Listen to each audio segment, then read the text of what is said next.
Hello, everybody. I'm Scott Pinyard, head coach of This Naked Mind, and I am back with another edition of Coaching Questions. I'm really excited because my co-host today is one of our fantastic coaches. Her name's Christy Wynne. How's it going, Christy? I'm doing great. How are you doing? So good. And, I'm excited for a lot of reasons to talk to you today. But one of those is I want to hear more about your journey in particular, but you use a phrase that I love. And you said you like to help people learn radical self-care. So I'd love to just hear a little bit about your journey and what radical self-care is. Yeah, it's my favorite term in the whole world. Yeah, I think there's a confusion around what self-care really means. And so I think it's a nice way to differentiate the self-care we often think of, which is, like getting a manicure, or a pedicure, like, doing those sort of external things for ourselves. And then really up leveling that into the radical space, which basically means, how to give yourself to teach yourself more agency, how to take 100% responsibility for yourself. And there are a lot of ways to do that. And so I love helping women in particular find themselves again through that radical self-care and learning to kind of put themselves first. So that's basically the short version of what Yeah. radical self-care is. But as far as my journey goes, mine was sort of, it came on for, many, many years of just sort of that inner voice kind of talking to me, just that inner knowing, but sort of ignoring it because I didn't really understand. I knew that I didn't really want to be drinking anymore, but I also didn't really understand what that looked like. Yeah. And I had no one around me that had done it. And I grew up, in Michigan in a big kind of drinking environment and lots of drinking, with my parents growing up. And so for me, I just truly didn't understand how to do it and how life could possibly be fun without it. Mhm. And so, yeah, it was just sort of, it came over a long stretch of really starting to kind of do that work with myself and with others in my medical setting practice that I was working in. I was helping a lot of women and just seeing it over and over again, their struggles with the wine culture and how that was really stopping them from, becoming their healthiest selves and being their best selves. And so it just, it just took a while. I didn't really have any sort of major rock bottom. I definitely was going through some midlife, challenges in my marriage and in general, and just sort of spiraling and a little bit off the rails. But I think that it was, that was a huge contributor to it. And so once I was finally really ready to kind of look at it straight on and try to figure out, how to do it and how to make the changes, that was the best thing I'd ever done for myself. And to me, that is radical self-care right there. That's like Yeah. the Yeah. gift of, giving yourself this huge change in your life that is really going to set you off on a trajectory that you could never imagine could be possible. So, I love that. And, it's funny you mentioned this idea of a lack of rock bottom. mhm. Because so many people, I mean, there's plenty of people that we work with that do have something they define as a rock bottom. But I've found in a lot of cases, like for me, I'll just talk about my journey. Like on my journey, there were plenty of times when I'd be like, oh, well, I'm not that bad enough yet, right? I'm not at that point yet. And I remember, and this is a story I've told a lot of times in a lot of our groups, but I remember being in a hotel room by myself, drinking scotch, watching an episode of Intervention, and seeing this guy who'd had like multiple DUIs. I never got a DUI, lost multiple jobs. I didn't lose a job because of alcohol. Multiple relationships, just like truly like what we would define as like a rock bottom. And there was a moment there when I was watching that episode that I was like, oh, well, I'm not there yet. Right. And I've also heard of other people going to, either watching something like Intervention or going to something like an AA meeting and like coming out. And I had this too, like coming out of the meeting and being like, well, geez, I'm not an alcoholic. Right. Even though I knew that wasn't necessarily true. Mhm. So what would you say, like in your journey, you start seeing this, you start seeing the possibilities. Where was the turning point for you, right? If it wasn't a rock bottom, and this is a question I get a lot, like if there's not a rock bottom, like what happens, right? Like how does someone actually make that decision? Yeah, so mine was so gradual and subtle. And I started seeing this life coach. And it's funny because, you can look back in hindsight now, and I don't know if this happens with you, but for me, I can really see that I was doing all of these things to progress myself Yeah, forward without really realizing that's what I was doing at the time. yeah, But I started to see a life coach, and she was recommended to me by a friend. And because, I was kind of struggling in my marriage, and I just was feeling like I was really spiraling. And I was working on all the other things, not alcohol with her, but that it was all these underlying thoughts and belief patterns. And that's the thing that I was working with her on without really realizing how it all translated into my yeah. life. And so I did all that. And I did have a pullover. I did get pulled over.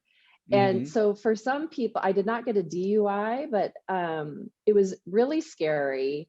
I ended up in the back of a police car. I mean, Oh, it was yeah, scary. And so some people would say that is sort of a rock bottom, but I don't like the words rock bottom yeah. I'm just sort of like, it was just for me another tap on the shoulder, like, okay, we're going to keep giving you these signs until you Until you get really, it. until you get it. And Yeah. so, but for me, I could sort of look ahead. I mean, you said you were sitting there watching this episode of Intervention, but I could sort of see ahead. Like, if I continue down this path, I may get divorced. I mean, Yes.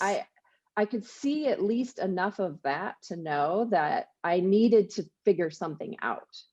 And so, I don't really know what rock bottom means. I mean, it's going to look like something different for everyone, but for me in particular, I had not sort of hit that place. I call it Yeah, like the early exit, where you're like, okay, I'm headed in that direction, absolutely. but we need to like go out the side door pretty quickly here, or it's not going to be pretty. So I don't know if that answered your question. I kind No, of. it totally does. And it's funny because similar for me, right? I started doing a lot of self-improvement work, and Mhm. I was changing things, right? I had a lot of problems at the time, right? So like things were getting better in my relationship with my wife and my kids, things were getting better at work, things were, physically I was working out, but I was like still drinking. And Mhm. it's funny because it's almost like I remember there was a point in that journey where I'm like, I have done a lot of the low hanging fruit. And there's this one thing, and I know Mhm. it's there and it's been there for a long time. And I need to make a change. And I think something that's really interesting about that is I think a lot of us see that road, right? A lot of us see like, okay, this is progressing, and being able to, I love the idea of an early exit, being able Mhm. to see that and recognize it and say, okay, I'm gonna take some steps, whatever they are, right? It doesn't, even something that isn't alcohol related starts giving you that momentum, which is such an important thing in the whole process. That's awesome. I wanted to ask you about one other thing and then dive into questions. So there were three things that you had mentioned that you kind of specialize in. One is nervous system regulation. This is a huge question, and I apologize ahead of time. The second one is hormone balance, and the third one is mindfulness. So I'd love to Mhm. just hear a little bit about all of those. Particularly, I think a lot of people understand mindfulness, but nervous system regulation was new to me when I got into this world, and it was fascinating. So I'd love to hear you just tell us a little bit about all of that. Yeah, so my background and training is in medicine, Western medicine, but then I also studied nutrition and integrative medicine. I did a 2-year fellowship in that. And that's where I really began to understand that like things don't work in our bodies in a vacuum. And so everything works together. And so when I say hormone regulation and nervous system regulation, I mean that when one thing is sort of out of whack, it kind of throws everything else off. And so our nervous system, you can look at neurotransmitters and all of that. And then the hormone side, all of our hormones that we have in our bodies and all of that stuff, if that's all out of whack, which alcohol definitely throws it out of whack, Absolutely. but Yeah. also then it being out of whack causes us to have more cravings and causes us to keep those behaviors. And so it's really a lot about this physiology side of it. We learn the psychology side, we learn the thoughts and beliefs, and we learn to kind of manage that. But then there's this other big piece of it, which is how do we calm our nervous systems? How do we activate this, what's called the vagus nerve, which is the biggest nerve in our body that it's the parasympathetic side of things. So that's like the calming side. Mhm. It puts us into that rest and digest as opposed to the fight or flight. And so the problem is when we are drinking a lot and we're kind of in these anxiety spirals, which is where the mindfulness piece comes in. And a lot of us are depressed, whatever it may be, there is so much that goes into that. Alcohol is definitely one piece of it, Yeah. but then there's all the neurotransmitters and the nervous system stuff. And there's, the mindfulness piece and there's the hormones. And so for me, I just look at it as a huge puzzle that needs to be kind of put together, where alcohol is a piece of it. There's just all the different pieces. And so how can we work on putting all of those pieces of the puzzle together as opposed to just focusing on, playing, I like to say playing whack-a-mole, Yeah. where we're like, Absolutely. okay, I got the alcohol, boom. And then we're like, but I still have this. Okay, let's do that, boom. As opposed to like looking at it as one whole thing. And that's like the holistic side of this. So yeah, I just think the physiology side of it is really, really critical when you're working, you need that psychology and physiology piece, and they go Yes. together. I love that. Yeah, being able to address a lot of different aspects of the problem at once is important. And I think a Mhm. lot of people, it's funny, like when I work with people, because they'll come to us and they'll say, alcohol is the problem, right? But then we start having them imagine, what if it wasn't the problem? Then there's this problem, and then there's that Mhm. problem. There's always layers of this stuff. So being able to address that from multiple angles makes everything feel better. It's not like, oh, I'm losing this crutch that's helping me deal with these other things. It's more of like, no, let's talk about those other things and your reaction to those other things and how those things make you feel, and work on this from give you a bigger toolbox, I guess is the right way to say it, Yeah, so that you can get through this process. That's awesome. All exactly. right, you want to dive into some questions? Yes, let's do it. I pulled a few. All right. Here's the first one. Hi, Scott. Can you talk about how to dial up on holding yourself accountable and self-integrity? I'm realizing that I have constantly looked outside of me for the solution to my drinking. I wanted someone else to be responsible and someone else to fix me. And as I said before, I didn't follow through on promises to myself. Would love to hear your thoughts on how I change that and ensure that I honor my commitment to myself in the same way that I always honor my commitments to others.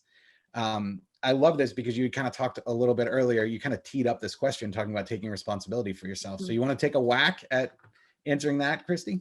Yeah. So first of all, I totally get it. Like, that's the easiest thing is just to kind of look around us and try to figure out what's being done to us.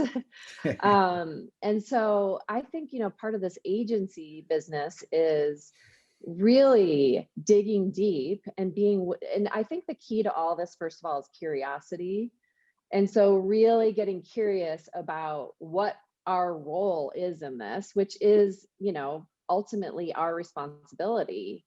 And so, Annie and you and This Naked Mind, I mean, we all know that like it's not our fault that we Yeah. are where we are, right? We say this all the time. It's not our fault, but it is our responsibility. And that is the key.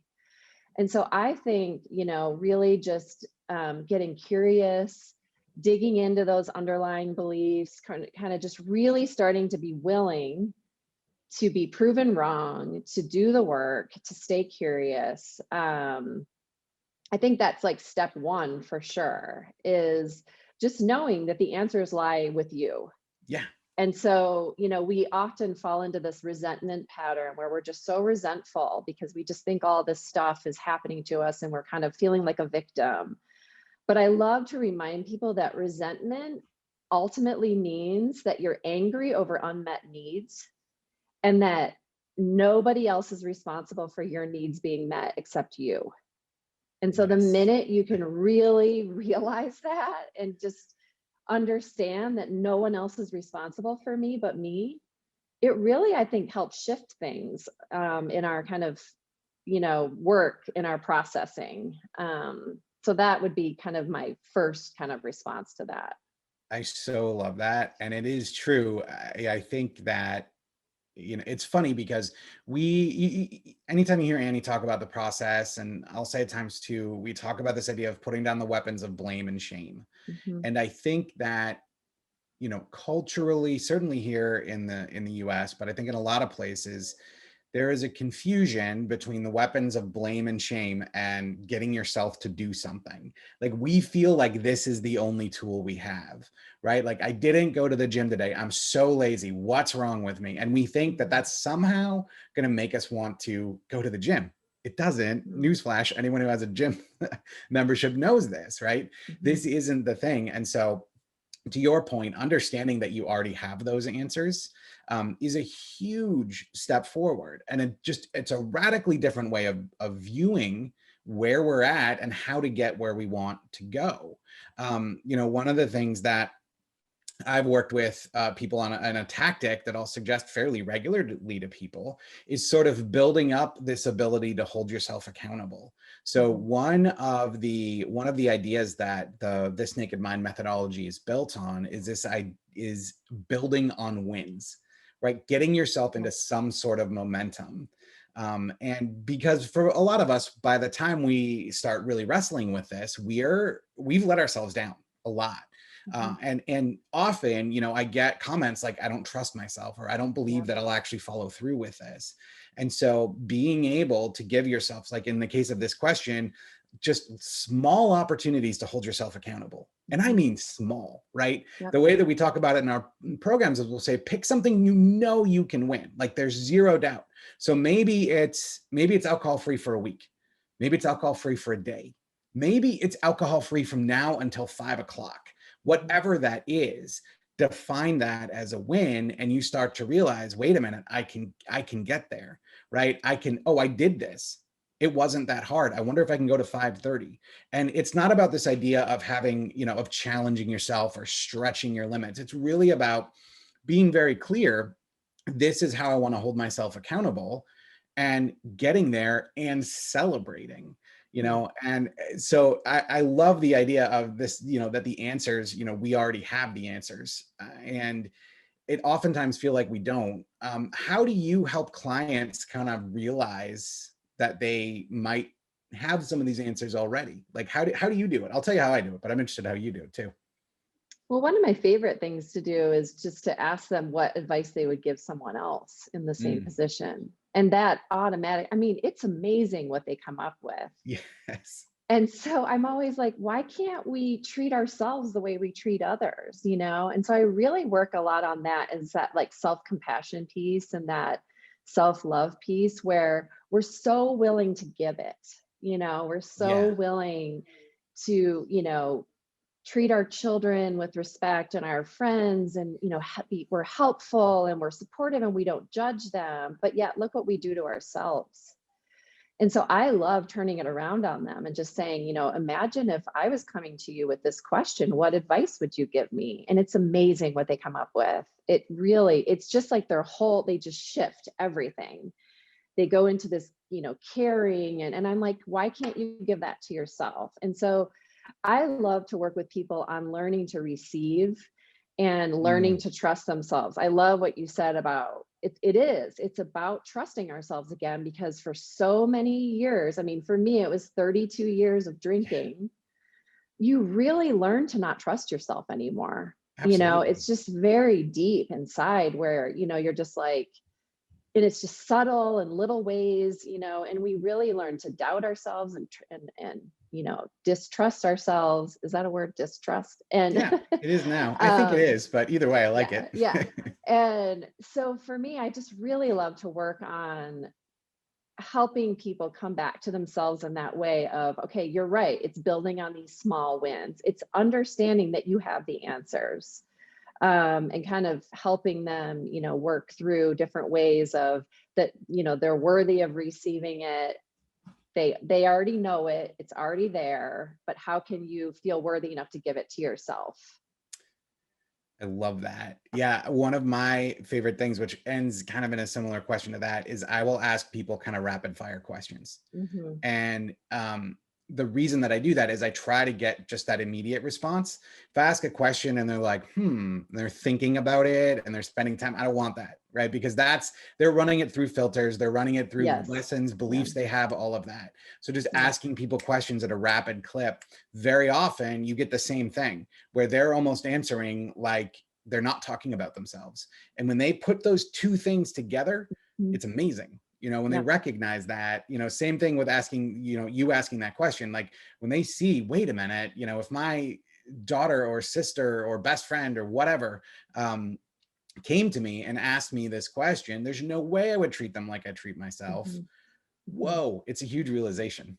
Yeah. It's a huge Yeah. realization. And I would add that, by the way, that realization is the beginning of where I think people can get on this road to radical self-care, right? Mhm. I remember when I first had the idea that I don't treat myself the way I would treat someone I love, that changed everything. Because all of Yeah. a sudden, and I mean, it really is everything, it's like, what food do I eat and how do I talk to myself? And, Mhm. do I go work out? Do I take care of myself? And Mhm. I mean, just being able to see that and be reminded of that, that's kind of that first piece of the journey. Yeah. Yeah. And also, I mean, a big, big thing for me with clients is teaching, and this is that radical self-care. It's like you need to learn how to fill up your gas tank, because the problem is that if we're already starting off on like a low gas tank and then we go through our day, our gas gets depleted very quickly and then we've got nothing. We're literally Yeah. running on fumes. And Hmm. then we're like all evening we have to give and like take care of our families and do all these things and we've got nothing for ourselves. And so I love the gas tank analogy with people too, is because the reason we do self-care, the reason we do this work, the reason we do all of this is to fill our gas tank so that we're equipped and we're full and we're equipped for the rest of the day and we have enough to give, but we also have that reserve left for ourselves. So I always kind of like giving people that analogy too, because when you're running on fumes, I mean, then you're on willpower and we know how that goes. Yeah. And you can't be the best fill in the blank you could be, right? Right. Parent, Exactly. spouse, employee, whatever it is that's like really driving that person, as understanding that doing this work actually helps in all of those other areas in Exactly. a really Yeah. important way. Yeah. uh, Good. All right, thank you. Let's move on to the next one. So I have a short one this time around, and it's this: how do you deal with stress now that there's no alcohol to take the edge off? So I'd like you to answer this personally, like how does Christy do this, but then also kind of talk about how you work with your clients on that. So my answer to this is it's all about mindfulness. So for me, well, I mean, there's no one answer. Okay. So I believe in like moving your body every day. I believe in proper nutrition and, really taking care of ourselves and supporting and nourishing ourselves. So that Mhm. right there. So, it's working on that again, it's that hormones and neurotransmitters and physiology. But I really I'm a big, and I teach this a lot, and people on all of this Naked Mind platforms have heard me ad nauseum talk about the rain technique. But for Yeah. me, it's been the biggest game changer. And, it's that surfing these waves, Hmm. and understanding that life is painful, life is stressful, it's just inevitable. And so it's having an acceptance around that, just understanding that that's just being human. But then it's also kind of, we run it through this, rain technique, which is, recognizing sort of how you're feeling and feeling that stress rise up, feeling that discomfort, and then it's allowing it to be there.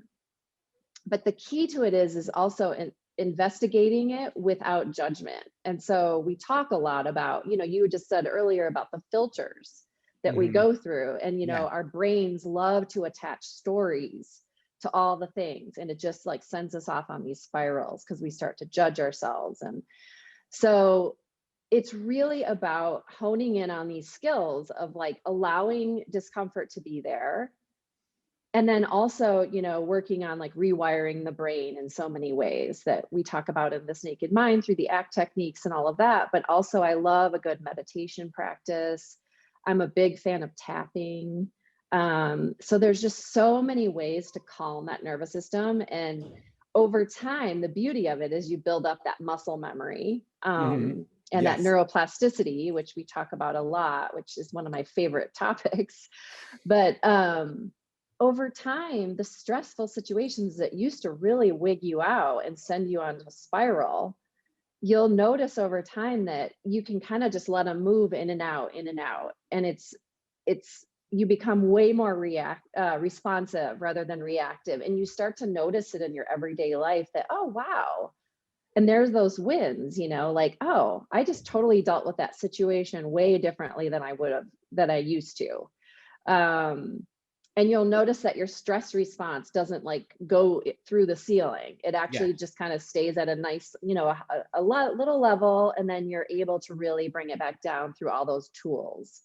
So for me, it's just about, I have like a daily routine, a daily ritual, and things that are kind of my non-negotiables that I do every day that really help keep that nervous system strong so that the stress doesn't kind of, send me off the rails. Yeah, I love that. I love the rain technique, by the way. And Mhm. one of the things for me in my journey was coming to an idea that I can handle stress. So something that was really for me, stress was a big reason that I drank, work Mhm. stress, financial stress. It's the normal reasons that, we hear that we all share. Um, and I had for such a long time had this story in my head, like, I can't deal with this. I need a Mhm. drink. And it's true, for that first 20 minutes, it seems like I feel better. I'm doing air Mhm. quotes for those of you listening on the podcast. But nothing changed over time, right? That same problem popped up at 5 o'clock the next day and 5 o'clock the next day. And maybe the next day the problem wasn't quite there, but I wanted to think about it. So I had an excuse to drink, but I never made progress, right? I didn't grow. And one of the biggest things for me was reframing. And I think the rain technique is really helpful here to, Mhm. to, to reframe these experiences. Um, from something that sucks and I have to deal with and it's painful and I don't like it to, wait a minute, there's something for me here, right? There's something for me going through this and it's some sort of growth opportunity. I don't know. And it could be something really as simple as like, whoa, I really don't like my job, or like that guy's a jerk. I shouldn't, talk to him. Or it could be something bigger, right? It could be something bigger about me. And so reframing the way I look at stress as a signal, as Mhm. an indicator that, hey, there's a place for you to grow here, right? There's a place for you to continue. There's a place for you to stretch. That was really helpful on sort of the 30,000 foot view. And when I work with people that are going through this process, I always encourage them to put together sort of this idea of reframing everything and Yeah. understanding it differently, which is helpful, but not necessarily in the moment, right? In the moment, we need something, right? Yeah. Whatever that can be, right? If it's a thought, or if it's, being able to say like, you know what, I'm just going to take a nap, like whatever that happens to be. What are some of those Yeah. tactical things in the moment that you work with your clients on? Yeah. Well, first, I wanted to add on to what you said about signals, because I think cravings are just signals. Okay. It's just Mm, our body telling us it needs something. But we're so used to grabbing for the easy, things that are well grooved and formed in our brains, those behavior and habit loops, um, that we're not interrupting that pattern at all. And so I think, yeah. the signal comes, whether it's through a craving or whatever else it is. And that's your like teacher right there. Yeah. That's when you just can take a minute and stop and be like, oh, what is really going on here? What am I really craving? What is my body really asking of me? So yeah, I think it's important to, to reframe and learn how to interrupt. We want to continue to interrupt those habit loops and those well-worn paths in our brain, because that's how we're going to, rewire everything. But for me, I just, again, it's that RAIN technique. It's removing yourself from if you're finding that you're going to be really reactive to something, it's just learning to recognize that it's coming. Yes.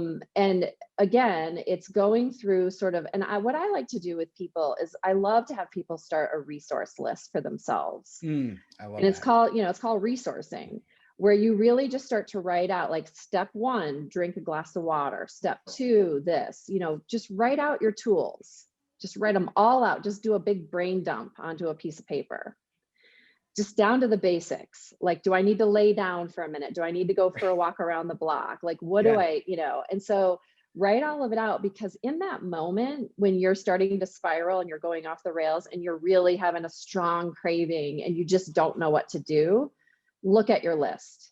The list will tell you what to do, so that your brain, you're not having to make decisions in that moment, because that doesn't go well when, again, our gas tanks are empty. Yes, exactly.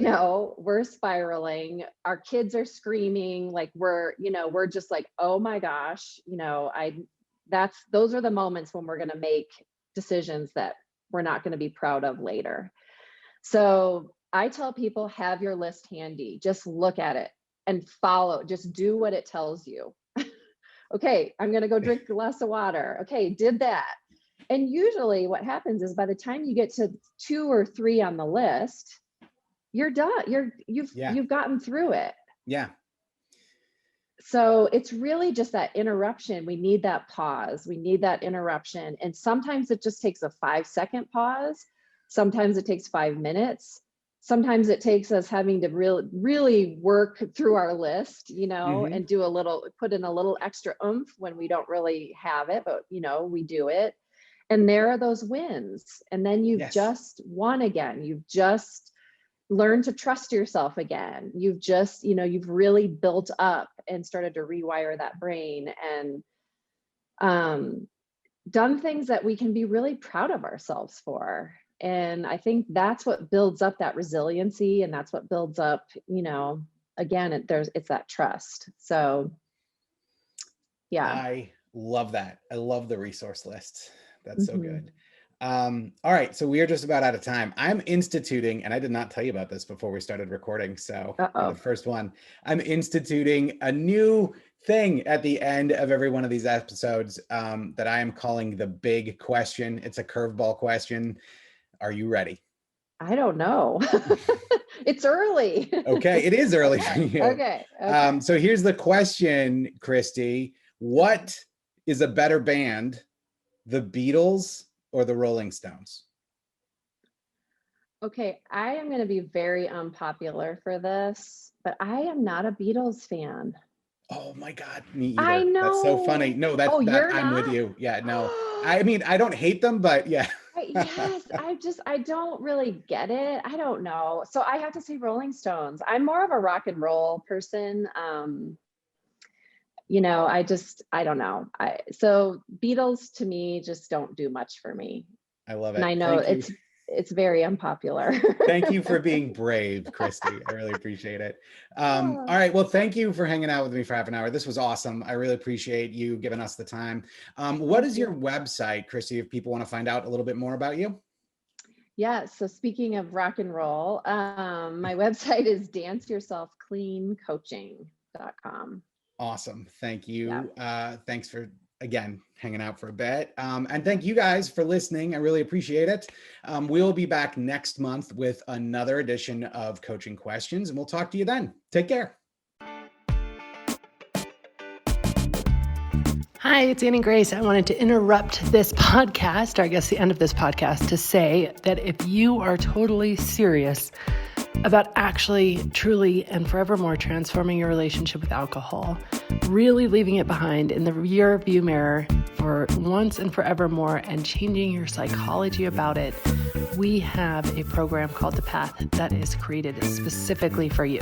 Now, it's not for you if you just, are still dabbling or still trying to figure out where you want to be, or, maybe even still want to moderate. All those things are fine. But if you are beyond that and you're like, no, I just want to be done with this, I'm ready to invest some time and I'm ready to just make this happen, I want you to check out nakedmindpath.com and join us in the path where you can truly make this lasting change you want in your life. And as always, rate, review, and subscribe to this podcast, as it truly helps the message reach somebody who might need to hear it today.